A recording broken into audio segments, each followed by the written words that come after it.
The rain poured heavily over the streets that night. Cars rushed past, their headlights cutting through the darkness as water splashed across the road.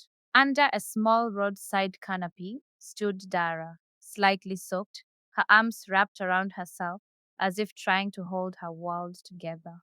Her eyes were fixed on the glowing screen of her phone. Her fingers trembled as she stared at the image in front of her. Kunle, the man she loved, the man she trusted, on one knee, holding a ring, and the woman standing in front of him was her own sister, Kemi. For a moment, Dara couldn't breathe. The rain kept falling, the traffic kept moving, the world kept going. But for Dara, everything had already fallen apart. And the worst part, just a few weeks earlier, she had trusted Kemi with everything. In Lagos, one small moment can change everything.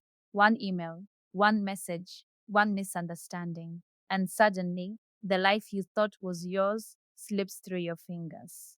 Dara was careful, responsible, the one who stayed late at work while others left early, who smiled even when her chest felt tight. She believed in hard work, in fairness. But Lagos doesn't care about fairness. It started with the email, shortlisted, final stage interview, creative strategy lead, big money, big respect. The kind of role that turns your family WhatsApp into a celebration. Dara sat in her car, staring at the email, breathing in the moment. She had worked for this. Every late night, every stress filled day, every quiet sacrifice. This was hers. At home, Kemi, her sister, was frying plantain, pretending life was simple. My star girl is back, Kemi said, smiling. Dara smiled too, full of excitement. Kemi, I got shortlisted. Interview on Tuesday, 10 a.m. on the island. For a heartbeat, Kemi's face changed. Quick, almost invisible. But Dara saw it, a shadow crossing light. Ah! God! Kemi shouted, hugging Dara too tightly. You will finish us. This is big. The hug lingered, just long enough. And then Kemi's voice turned soft, sweet. So, what are you wearing? What are you going to say? What's your salary expectation? Tell me everything.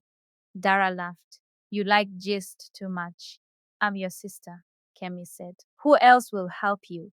And Dara, naive, told her everything, talking points, strategy, routes, timings. She handed Kemi a map to steal her life. That night, Dara prepared like her life depended on it.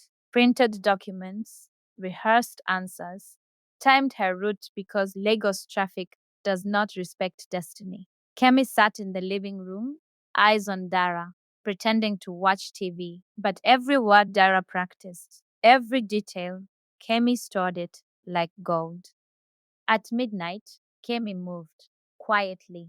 She picked up Dara's printed CV, page by page, snapping pictures. She opened Dara's laptop because she knew the password. Because once Dara had said, It's just my birthday. I won't forget. Kemi smiled, a planning smile. 2 days later, Dara was stuck in traffic near Ikoyi. Her phone rang. Hello, Dara. We were expecting you at 10 today. You didn't show. Dara froze. Today? No. It's Tuesday. Pause. Our system shows you confirmed. Her heart dropped. She opened her email. There it was. Confirmation sent from her account. Dara's hands shook. She apologized, begged. HR rescheduled, but the tone had changed. Colder. Just precise. Competitive roles do not forgive mistakes. At home, Kemi smiled, acting innocent. How was your day? Dara forced a smile. Fine. Because accusing your sister without proof makes you look unstable. And Dara had spent her life being the stable one. After that, the theft became subtle. Kemi didn't take everything at once. She peeled Dara's life like layers of an onion, keeping Dara guessing. First the job, then her friends, then her love life. Dara's friends began to drift. One Friday, they met for suya. They were quiet around her, hesitant. Are you angry with us? Someone asked. A voice note circulated. It sounded like Dara saying hurtful things about her friends, things she never said. Trust bled away. Dara left, crying alone in her car, bleeding without seeing the knife. Kemi welcomed her home with fake warmth. What's wrong? She asked, touching Dara's arm. Dara looked at her steady. Did you send anything about me? Me? Kemi widened her eyes. God forbid.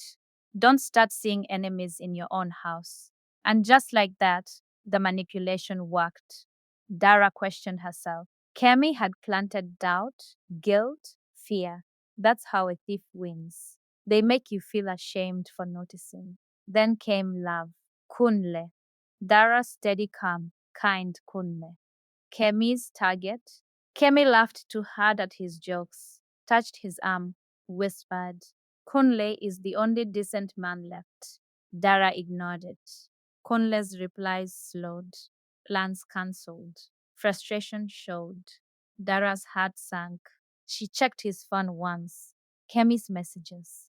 Innocent words. Or so they seemed, twisting reality.